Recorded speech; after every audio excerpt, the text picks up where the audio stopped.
Great crowd on hand today at the Lucas Oil Drag Racing Series 4 Wide Nationals at ZMAX Dragway. You can practice your stock car tire changing and get a ride out to your car. You may need it here.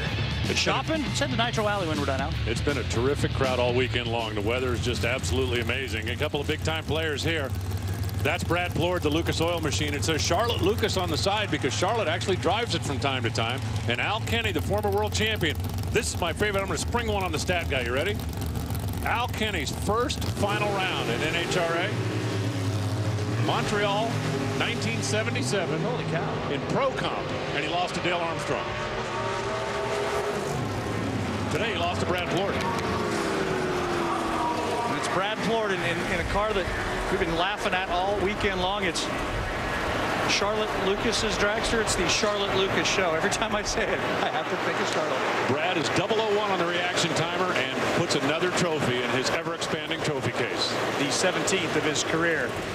We do have 4 lanes. We're going to use them all. That's why we're shifting the super gas cars over to the other lanes. The next Lucas Oil drag race, we're heading to Houston, Texas. We invite you to join us Sunday, May the 4th on ESPN2 at 12:30 p.m. in the East to see how that race comes out. Right now, Ray Sawyer and Jeremy Jensen will tackle lanes 3 and 4.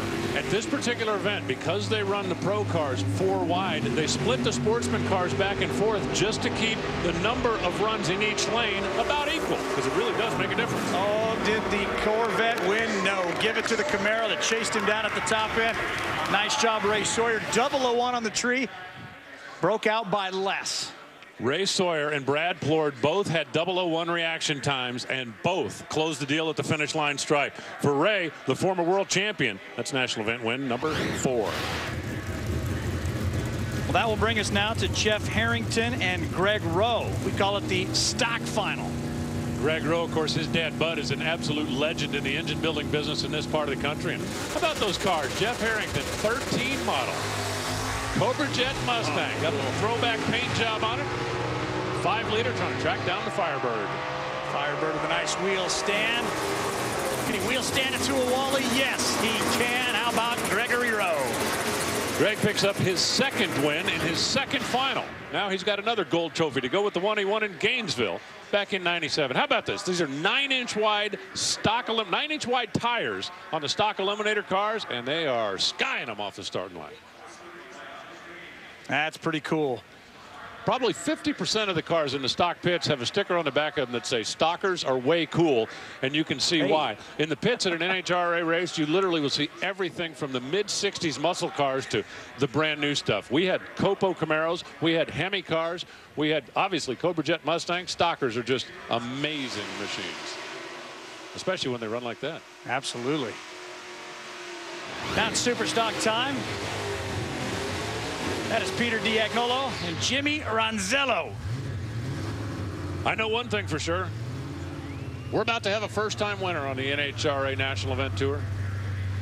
Neither one of these guys have ever closed the deal. Ronzello's last final, Brainerd, Minnesota, 14 years ago. Diagnolo's never been in a final round. So this time, Chevy versus Ford one more time. Well, the GM got the better of it in the last matchup.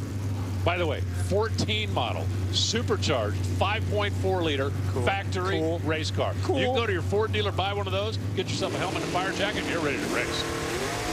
Oh, red light, good night for the Mustang.